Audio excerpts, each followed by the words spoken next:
Hi, is that YouTube? Yeah, I've forgotten my password. Yeah, I know. I mean, it's only either my password or 123456, but anyway, I can't seem to... Could you send it to me? What do you mean? You don't know my password? Well, how can you not know my password? It's the password that I use to sign into your system. Have you ever wondered why, when you forget your password for any web service like YouTube, Facebook, Netflix, or any of the others, they can't just send you your password? You always have to reset it. Interesting, eh? Well, that is what this video is about. And the reason they don't know your password is because, well, it all comes down to security. If they had a copy of your actual password and they stored that in a database, if that database was compromised, then the hacker would have a copy of your password. And that's not really acceptable. So what YouTube and all the other web platforms do is they take your password and they transform it into something else. They transform it into something much, much more complicated, and they store that in their database, so that if the database is compromised, well, it's the complicated version of your password that's stolen, and not your password, which makes your online life a little bit more secure. Now, to get from the password that you input to the password that's eventually stored, well, that requires something called a hash function. And that's what I want to talk to you about today.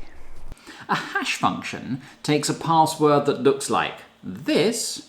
Now, never, ever, ever use a password that looks like this. Don't use a password that is password, my password, or any derivative of the word password, or 123456, or anything like that. It is a very, very bad idea to do that for reasons that you'll discover later on in the video. But just for the sake of this video, I have used the example my password. So, a hash function will take a password that looks like this and transform it into a password that looks like this. It is the complex version of the password that is stored in the database and not the actual password. So if a hacker compromises the database, all they have access to is this complicated string of characters. And it's very, very difficult to get from that string of characters to your password, the original password that you used. Difficult, but not impossible. And we'll come back to that. Now, I'm sure you're familiar with functions in maths, but if not, here's a little reminder. A function is something that takes an input, usually a number, and gives an output. So, for example, x squared. X squared could be a function. If you put 2 into the function x squared, then you get 4 out. If you put in 3, you get 9. If you put in 4, you get 16. That's really quite simple. The problem with that function, and you couldn't use it as a hash function, is that it's quite easy to go the other way. 16 becomes 4, 9 becomes 3, 4 becomes 2 quite easily. What you want with a hash function is something that is easy to go in one direction, but extremely difficult to go in the other direction. Let me give you a little example just for intuition. Let's assume that I have a password which consists of, say, 10 letters, and I have a phone book. And what I decide to do is for each letter of my password, I'm going to look up a name that starts with that letter in the phone book. When I find that name, I'm going to write down the telephone number that corresponds to the name that starts with that letter. And I do that for each of the 10 characters in my password. So eventually, when I've got to the end of doing that, I will have 10 telephone numbers. Now, if I were to give you that list of 10 telephone numbers, even if you had my phone book that I'd been using, you would find it very difficult, unless you phoned them, of course, in which case it would be quite easy, but you're not allowed to do that. You would find it very difficult to find those numbers in the phone book and then find the name and then the first letter of the name that corresponds to the character of my password. So I've done something that's very easy to do in one direction, but much more difficult to do in the other direction. That is known as a one-way function, and that is what you want for a hash function.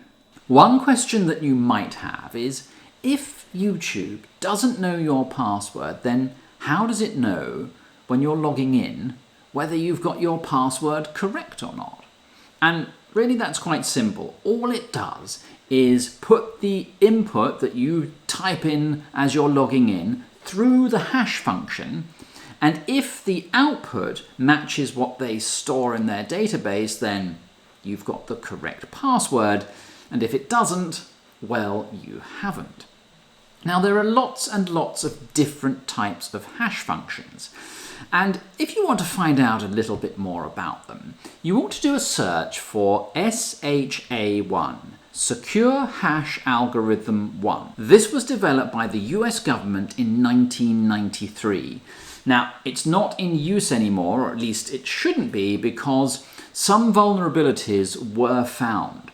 But if you want to learn about how a hash function works, then if you follow that one through, that will give you a really good idea of how hash functions do what they're supposed to do. So your web service hashes your password, you can relax, rest easy, safe in the knowledge that you are completely secure online. You can use the same password for all your web services, and what's more, that password can be 123456 because, well, it's all hashed anyway, so it doesn't make any difference, right? You probably know the answer to this, but that is certainly not the case. You can't do that. Please do not do that. You see, the hackers have access to these functions too. And one of the things that they do is create a database of commonly used passwords. And you can be sure that 123456 is on that, as is password, password 1, password 2, and my password. They also create a database of randomly generated passwords, and they run those through various different hash functions. And what they end up with is a sort of reverse lookup table. It's called a rainbow table. And what that enables them to do is compare the hashed passwords that they've generated with the passwords that they've stolen. And where there's a match, well, they can just read off the password. And if your password is one of the ones that they've stolen, and it's on their list of commonly used passwords or randomly generated passwords, then they're going to know what your actual password is. If that happens, not only will they have access to the site that they've hacked, but they will then try every other web service that you're likely to use to gain access to those. So if a web service that you use is compromised, do make sure that you change your password, and it's just good practice to make sure your password is unique, randomly generated, definitely isn't anything predictable like a name or 123456, and it's probably a good idea to change it every few months. You might be tempted to email yourself a copy of your password so that you don't forget it. That's a really bad idea, because if someone gains access to your email, you can bet they're going to look for any passwords that might be lurking in your email messages, so don't do that. One way of making yourself much safer online is to use two-factor authentication, so where that's available, make sure you do that. Now, if you'd like to find out more about hashing passwords and using Python, then do take a look at the HashLib module in Python.